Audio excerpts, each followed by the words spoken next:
किसी चार्ज का मैग्नीट्यूड ले लो और उनके बीच की दूरी ले लो। हम लोग ने 2a मान लिया था। इसको डिनोट करते हैं p से, एक वेक्टर क्वांटिटी और डायरेक्शन किधर होता है? बैठो सब लोग और इसका डायरेक्शन होगा toward from negative charge towards positive charge. Unit notebook में तो करना ऐसे ही बोलते रहो, कूलम मीटर। ठीक है, ये तो हमारा डायपोल मोमेंट। और होता क्या डायपोल इस तरीके से बना लिया, negative charge positive charge 2 distance दूरी पर रख दिया, इसको बोलते हैं centre of dipole. Dipole moment का डायरेक्शन ये हो गया, इसको बोलते हैं एक्सिस ऑफ डायपोल। अब हमने फाइंड किया था एक्सियल पोजीशन पे, कोई भी पॉइंट जो एक्सिस पे बोला है उसको एक्सियल पोजीशन बोल सकते हैं।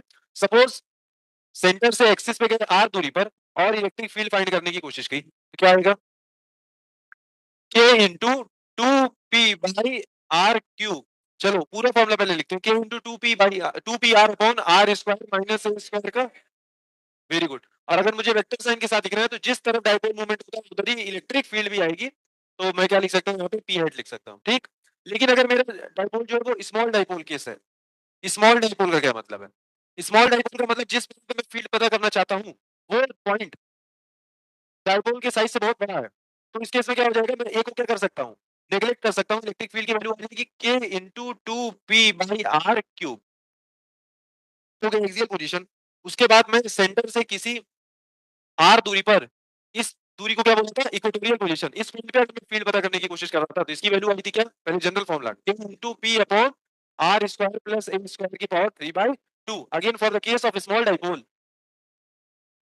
स्मॉल डायपोल के लिए इलेक्ट्रिक फील्ड क्या हो जाएगी, के पी बाई आर क्यूब। खासियत यहाँ पे अगर मैं वेक्टर साइन के साथ लिखूं, या तो यहाँ पे पी हेड लगा दो या तो यहाँ पे पी वेक्टर ही रहने दो, दोनों बातें एक भी हो जाएगी। पी वेक्टर का डायरेक्शन के अपोजिट है, दोनों ही बातें एक है। तो नेगेटिव साइन ये बता रहा है कि इस तरफ जो इक्वेटोरियल पोजीशन पे जो इलेक्ट्रिक फील्ड है वो डायपोल मोमेंट के अपोजिट डायरेक्शन में है। क्लियर है बात?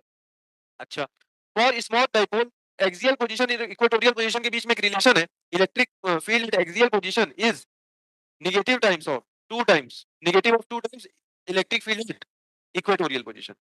देख लो साफ साफ, K into two P by are cube, यहाँ पे K p by are cube है। नेगेटिव साइन इसलिए एक्सियल पोजीशन पे electric field is towards the dipole moment, equatorial position पे electric field is opposite to dipole. Dipole के लिए spherical symmetry नहीं होती। स्फेरिकल सिमेट्री का क्या मतलब, आर दूरी पे यहाँ और आर दूरी पे यहाँ सेम इलेक्ट्रिक फील्ड नहीं होती है, जो कि हमको एक पॉइंट चार्ज के लिए मिलती थी। अगर पॉइंट चार्ज है तो उससे आर दूरी पे चाहे यहाँ पे फील्ड पता करें, चाहे यहाँ पे फील्ड पता करें, चाहे यहाँ पे फील्ड पता करें, चाहे यहाँ पे मतलब अगर इससे मैं एक स्फीयर फॉर्म कर लूं आर दूरी पर, आर रेडियस का अगर मैंने एक स्फीयर फॉर्म कर लिया, उस स्फीयर के हर एक पॉइंट पे इलेक्ट्रिक फील्ड क्या होती, सेम। किसके लिए, पॉइंट चार्ज के लिए। डायपोल के लिए ऐसा है क्या? सही से बैठो। डायपोल के लिए ऐसा है क्या? नहीं। डायपोल के लिए देखा सेम दूरी पे एक्सियल पोजीशन पे और सेम दूरी पे इक्वेटोरियल पोजीशन पे फील्ड क्या है, अलग अलग है। और ये तो कोई खास पॉइंट है, ऐसे तो बहुत सारे पॉइंट हो सकते हैं। उन पॉइंट को जानने के लिए हमें पता होना चाहिए किसी भी जनरल पॉइंट पे इलेक्ट्रिक फील्ड कैसे पता की जाती है।